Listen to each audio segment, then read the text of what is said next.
అంటే దేవుడు ఇక్కడ నిన్ను ప్రమోట్ చేసే విషయాల్లో నీకు లిఫ్ట్ ఇచ్చి నీ స్థితిని లోయర్ పొజిషన్ నుండి హయ్యర్ పొజిషన్కి,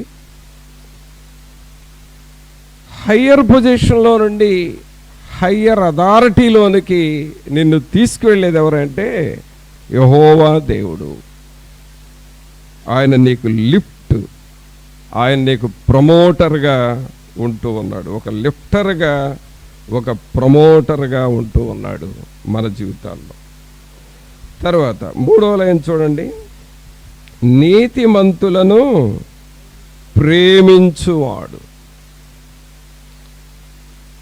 ఇక్కడ మనం గమనించాల్సింది ఏంటంటే, ప్రేమించటం అనేది చాలా అవసరం పిల్లరా, చాలా అవసరం. మనం ఏ స్థాయిలో ఉన్నా సరే మనల్ని ప్రేమించే ఒక వ్యక్తి కావాలి.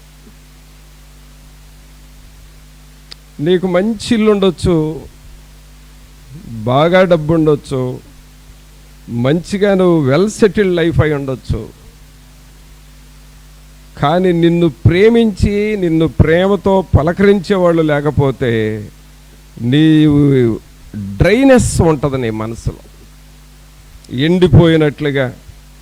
ఈ అన్నీ ఉండి ఉపయోగం ఏంటి, ఏమీ చేయలేకపోతున్నామే, సాధించలేకపోతున్నామని ఆ డ్రైనెస్, ఆ ఎండిన స్థితి వస్తుంది.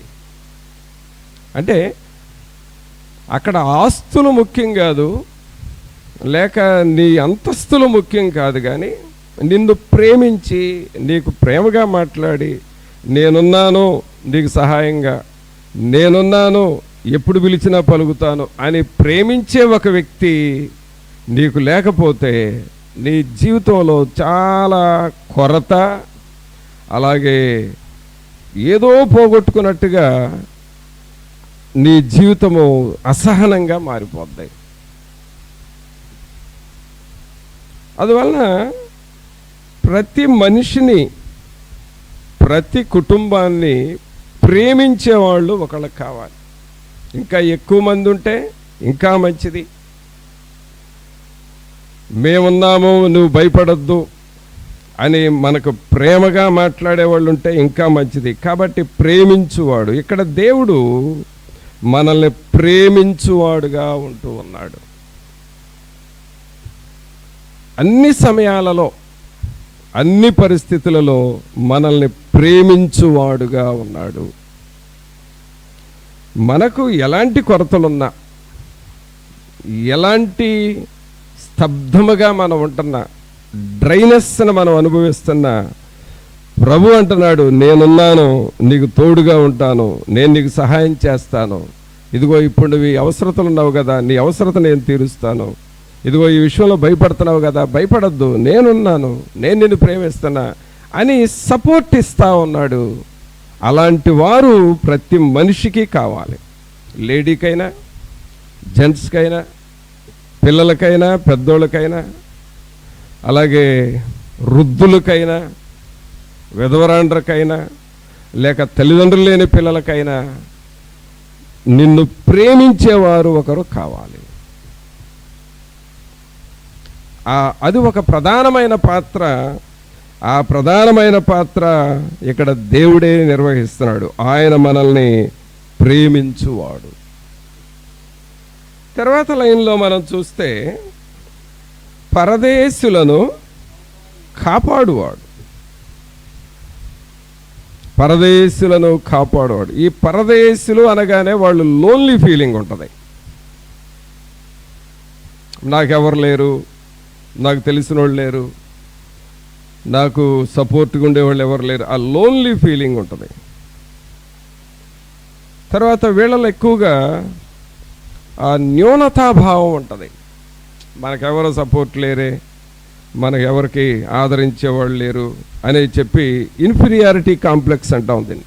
Inferiority complex. ఈ ఇన్ఫీరియారిటీ కాంప్లెక్స్ అనేది పిల్లరా సాతానుడి యొక్క ఆయుధం. ఆల్మోస్ట్ అందరిలో ఈ ఇన్ఫీరియారిటీ కాంప్లెక్స్ ఉంచుతుంది సైతాన్. నీకెవరు లేరు, ఎవరు సహాయం చేస్తారు, నీ పరిస్థితి ఏంటి, నువ్వెంత, ఈ సమాజంలో ఎవరు లెక్క చేస్తారు, నిన్ను ఎవరు పట్టించుకుంటారు, నీకు ఎవరు తోడుగా ఉంటారు, నీకు సహాయం చేసేది ఎవరు అని ఇలాగూ ఇన్సెక్యూరిటీ థాట్స్ తెస్తుంది సైతాన్. Insecurity thoughts. ఈ ఇన్సెక్యూరిటీ థాట్స్ ఎప్పుడైతే నీకు వస్తున్నాయో ఇన్ఫీరియారిటీ కాంప్లెక్స్ ఏర్పడుతుంది. ఈ ఇన్ఫీరియారిటీ కాంప్లెక్స్ ఎప్పుడైతే ఏర్పడిందో వెంటనే ఐసోలేటెడ్ ఫీలింగ్స్, లోన్లీ ఫీలింగ్స్ వచ్చేస్తాయి. ఇప్పుడు ఇలాగూ సమాజంలో కోకొల్లలుగా ఉన్నారు ప్రజలు.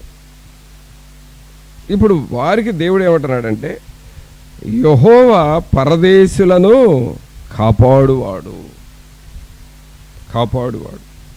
తర్వాత లైన్ చూడండి, 9వ వచనంలో 2వ లైను, విధవరాండ్రను ఆదరించువాడు.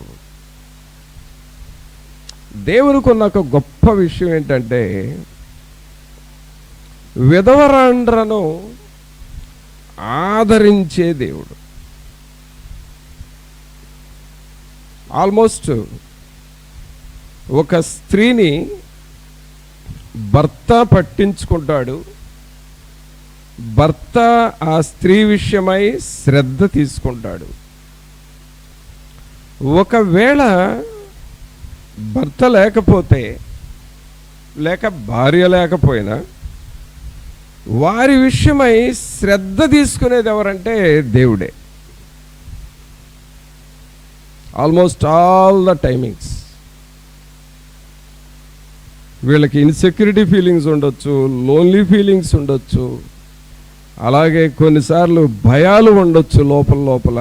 అన్ని విషయాల్లో దేవుడు ఆదరించి ఒక ఉన్నత స్థాయికి తీసుకురాగలిగిన దేవుడు. అందుకని దేవుల్లో ఉన్న మరొక స్వభావం ఏంటంటే, విధవరాండ్రను ఆదరించువాడు. వాళ్ళని కంఫర్ట్ చేస్తాడు, ఆదరిస్తూ ఉంటాడు. నువ్వు భయపడద్దు, నేను నీకు తోడుగా ఉన్నాను, నేను నీకు సహాయం చేస్తాను, ధైర్యంగా ఉండు అని ఎప్పటికప్పుడు వెన్నంటి ఉండేది యెహోవా దేవుడు. తర్వాత లాస్ట్లో ఇవన్నీ పాజిటివ్ లక్షణాలు అయితే, లాస్ట్లో ఇది కూడా పాజిటివే కానీ ఇక్కడ మనకు నెగిటివ్ అనిపిస్తుంది. లాస్ట్ లైన్ చదవండి అందరూ.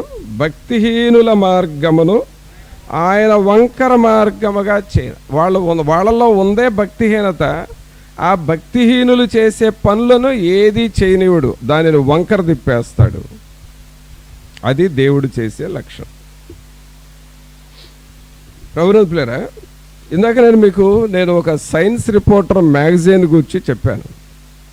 ఒక్కొక్క సైంటిస్టు ఏది చెప్పినా తాను చదివిన దానిని గురించి మాత్రమే చెబుతాడు, ఇంకా వేరే సబ్జెక్ట్ వాళ్ళకి తెలియదు. కానీ ఇక్కడ దేవుడు విషయాలు కనుక మనం చూస్తే ఆల్మోస్ట్ అందరి విషయాలు ఆలోచన చేస్తూ ఉన్నాడు. అన్ని విషయాలు. నీకు న్యాయము తీర్చాలన్నప్పుడు న్యాయం తీరుస్తున్నాడు, నీకు ఆహారం కావాలన్నప్పుడు ఆహారం ఇస్తున్నాడు, నువ్వు బంధింపబడితే విడుదల కావాలన్నప్పుడు విడుదల ఇస్తున్నాడు, అలాగే నీ కన్నులు తెరవజేస్తున్నాడు, కృంగిపోయిన సమయాల్లో నిన్ను లేవనెత్తుతున్నాడు, నన్ను ప్రేమించేవారు ఎవరు లేరు అనుకుంటే నిన్ను ప్రేమిస్తున్నాడు, నీవు లోన్లీ ఫీలింగ్గా, ఇన్సెక్యూరిటీ ఫీలింగ్గా ఉంటే నిన్ను ఆదరిస్తున్నాడు, కాపాడుతున్నాడు, విధవరాండ్రను ఆదరిస్తున్నాడు, అలాగే వంకర మార్గముగా భక్తిహీనులను చేస్తూ ఉన్నాడు. ఇవన్నీ కూడా దేవుల్లో ఉన్న విషయాలు, దేవుల్లో ఉన్న లక్షణాలు. ఇప్పుడు మనం ఏం చేయాలి? ఈ సెంటెన్స్లో లెఫ్ట్ సైడ్ యెహోవా యెహోవా అని ఉంది, రైట్ సైడు ఆయన చేసే పనులను గూర్చి ఉంది. ఇప్పుడు మనం చేయాల్సింది ఏంటంటే, దేవుని యొక్క స్వభావం ఏంటో మనం ఈ వాక్యాలు చదువుతుంటే మనకు అర్థమవుతూ ఉంది. దేవుని స్వభావం ఏంటి? మనం దేవుని దగ్గరికి వెళ్ళినప్పుడు, దేవుని వైపు మనం చూస్తూ ఉన్నప్పుడు మనలో ఉన్న అవసరతలు, మనలో ఉన్న అక్కర్లు, మనలో ఉన్న లోటులు దేవునికి అర్థం అవుతూ ఉంటాయి. దేవునికి అర్థమైనప్పుడు మనకేమి చేయాలి అనేది ఆయన ఆలోచన చేస్తూ ఉన్నాడు, మనకు ఆలోచన చేస్తున్నాడు. ఇప్పుడు మనకి ఏమి కావాలి అనేది ఆలోచన చేసి ఆయన ఏం చేస్తాడంటే నీకు ఏది అవసరమో అది సప్లై చేస్తాడు. ఒకసారి చూడండి 68వ కీర్తన చూడండి, 68వ కీర్తన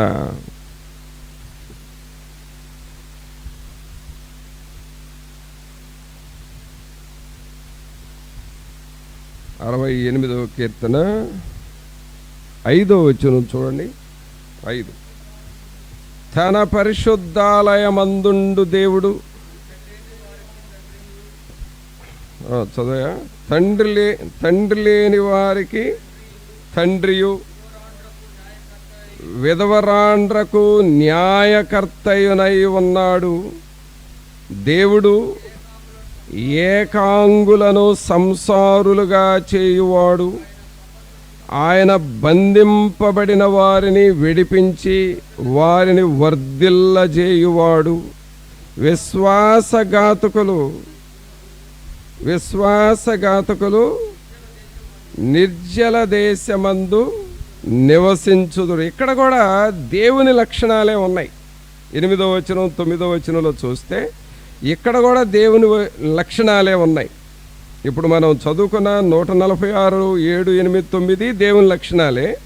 ఈ 68వ కీర్తన 5, 6 వచనాలు కూడా దేవుని వచనాలే, అంటే దేవుని స్వభావాన్ని గురించి చెప్పాయి. ఇక్కడేమైనా ఉంది, తన పరిశుద్ధాలయమందుండు దేవుడు తండ్రి లేని వారికి తండ్రి. ఇక్కడ ఇంకో క్యారెక్టర్. ఇప్పుడు తండ్రి లేని వారికి తండ్రిగా ఉంటాడు అని 146లో చదవాల, ఇక్కడ చదువుతున్నాం. తండ్రి లేని వారికి తండ్రిగా ఉండే దేవుడు. పిల్లరా, ఈ గాడ్స్ క్యారెక్టర్స్, ఈ దేవుని స్వభావం అంతా నీకు అర్థమైతే నీ లైఫ్ ఫుల్ఫిల్ అవుతుంది. అది నీ జీవితంలో దేవుల్లో ఈ స్వభావం ఉంది కదా, అంటే మనకు దేవుల్లో ఆ స్వభావం ఉంటుంది, మనకేమో ఆ కొరత ఉంటుంది. ఇప్పుడు దేవుడు ఏం చేస్తాడంటే మన కొరతను తీరుస్తాడు.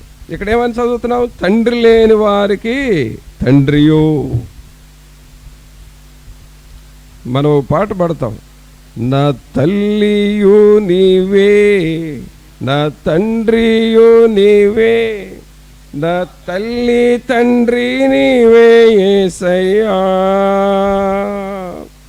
నా తల్లియు నీవే నా తండ్రియు నీవే, నా తల్లి తండ్రి నీవే యేసయ్యా.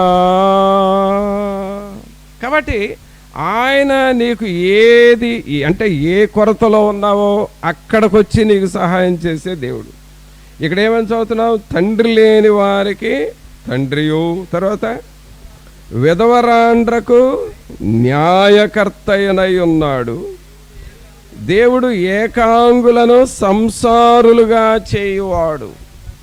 చూసారా, ఏకాంగులను సంసారులుగా చేయవాడు అంటే తల్లిదండ్రులు వారి పిల్లలు సెటిల్ అవ్వాలని ఆలోచన చేస్తూ ఉంటారు, వారి పిల్లలకు జాబులు రావాలని ఆలోచిస్తారు, వారి పిల్లలకు పెళ్ళిళ్ళు కావాలని ఆలోచిస్తూ ఉంటారు, వాళ్ళ పిల్లలు ఫ్యామిలీగా సెటిల్ అయిపోతే మా బాధ్యతలు అయిపోతాయని ఆలోచిస్తూ ఉంటారు.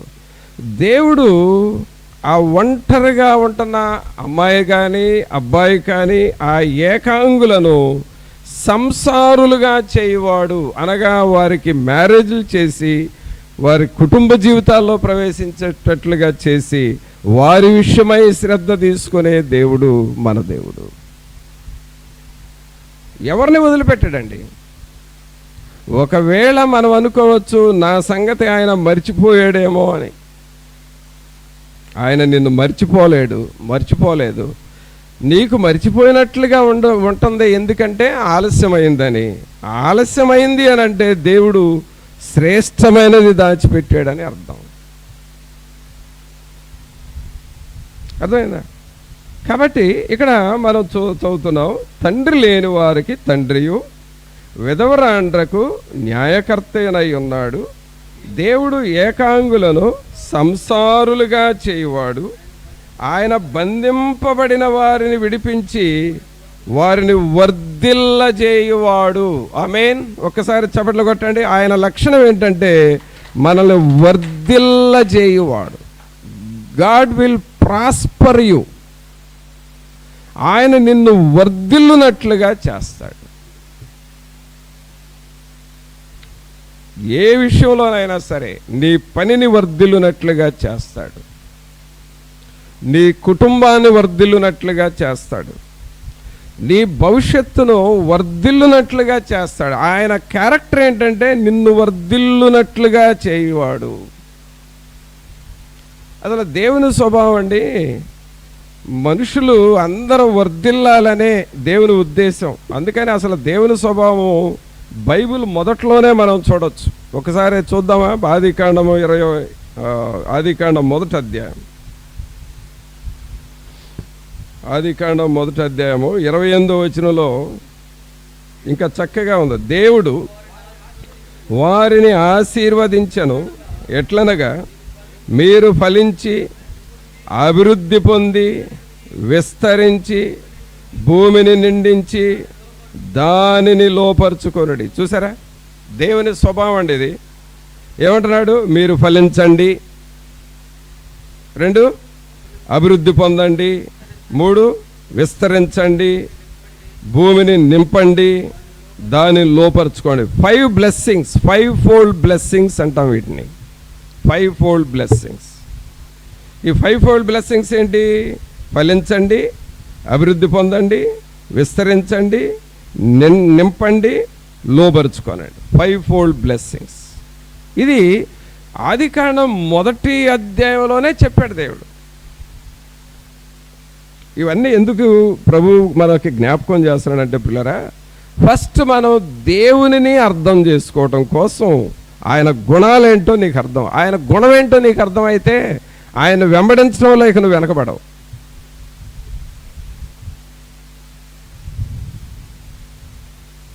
ఆయన వెంబడించడంలో మనం ఎప్పుడు వెనకబడం.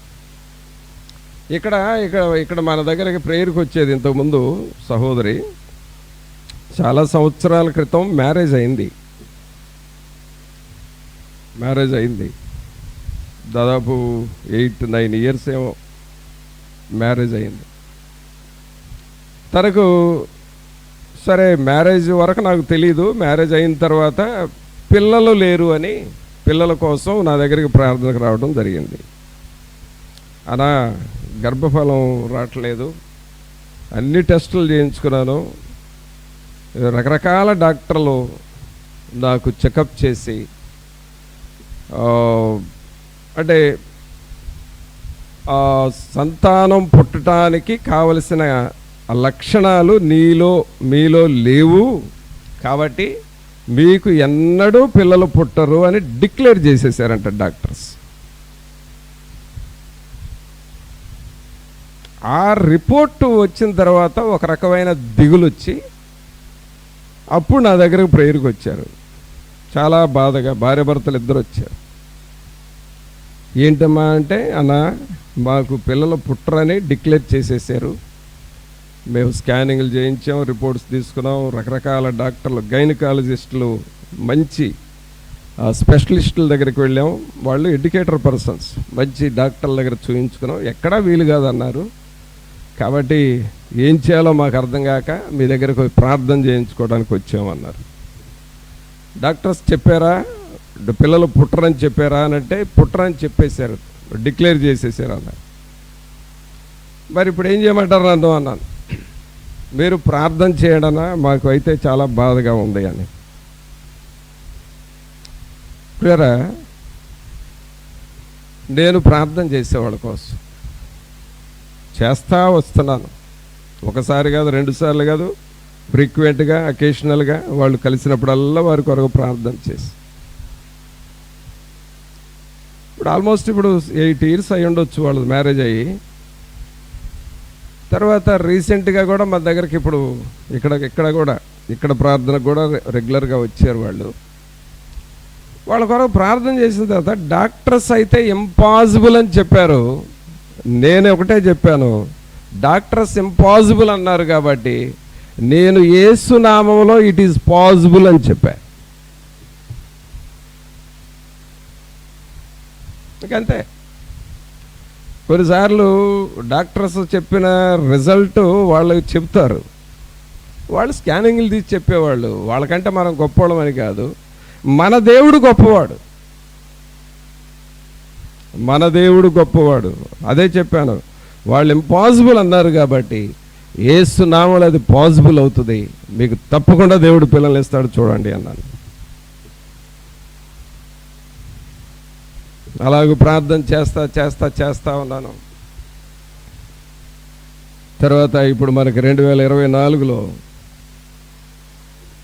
అంటే ఆఫ్టర్ 8 years 8 సంవత్సరాల తర్వాత ఇక్కడే మనకిక్కడే ప్రేయర్ అయిపోయిన తర్వాత నా దగ్గరకు వచ్చి, అన్న ప్రెగ్నెన్సీ కన్ఫర్మ్ అయిందన్నా అని చెప్పి. ఎవరు చేసే పని అండి ఇది? ఎవరు చేసే పని చెప్పండి, మీ నోటితో మీరు చెప్పండి.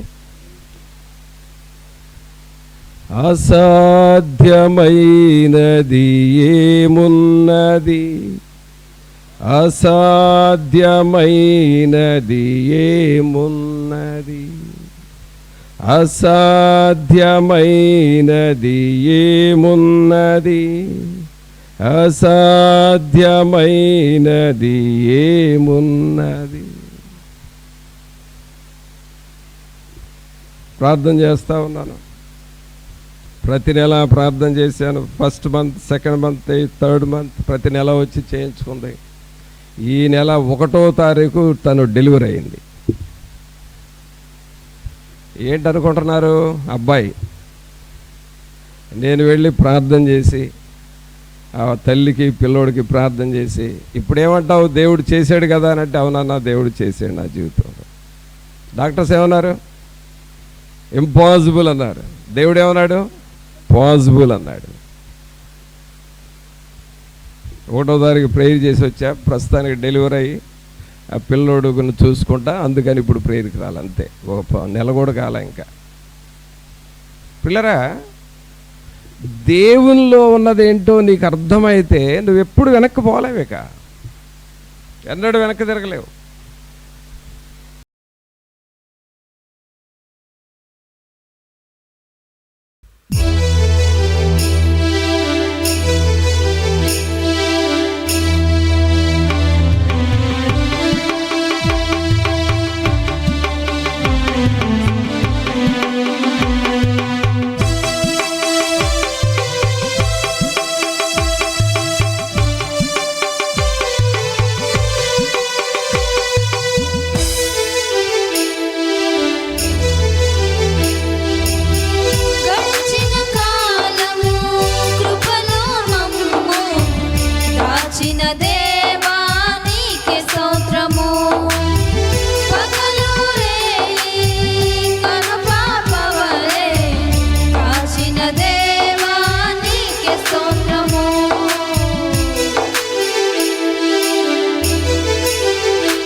స్తోత్రం